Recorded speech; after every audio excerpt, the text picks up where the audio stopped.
Suo motu ಹಾಕ್ಲಿಕ್ಕೆ ಅವಕಾಶಗಳು ಇದೆಯಾ ಇಲ್ಲ ಕೇಸ್ ಒಂದು ಕೇಸ್ ಹಾಕಿದ್ರೆ ಬೇರೆ ಚಾನೆಲ್ಗಳು ಇದನ್ನ ಪ್ರಚಾರ ಮಾಡ್ತಾ ಇತ್ತ ಧರ್ಮಸ್ಥಳದ ಬಗ್ಗೆ.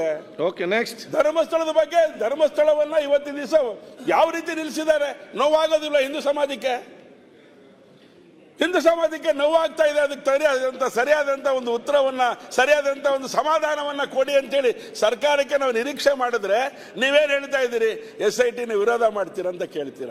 ನಾವು SIT ವಿರೋಧ ಮಾಡ್ತಾ ಇಲ್ಲ, ನಮಗೆ ನ್ಯಾಯ ಕೊಡಿ ಅಂತ ಕೇಳ್ತಾ ಇದ್ದೇವೆ.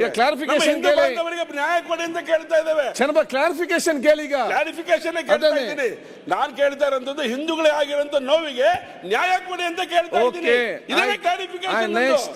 ಹಾಗಾಗಿ ಇಲ್ಲಿ ನಡೀತಾ ಇರುವಂತ ಸಂಗತಿಗಳನ್ನ ಸರಿಯಾದಂತ ರೀತಿಯಲ್ಲಿ ಅರ್ಥ ಮಾಡ್ಕೊಳ್ಳದೆ ಹೋದ್ರೆ ನಂದು ಇನ್ನೊಂದು ಬಹಳ ಬಲವಾದಂತ ಒಂದು ಏನು ಅಂತ ಹೇಳಿದ್ರೆ ಸಭೆ ಒಳಗಡೆ ಇನ್ವಿಟೇಷನ್ ಕಳಿಸ್ತೇನೆ. ಇವತ್ತಿನ ದಿನ ಕೇರಳ ಇವತ್ತು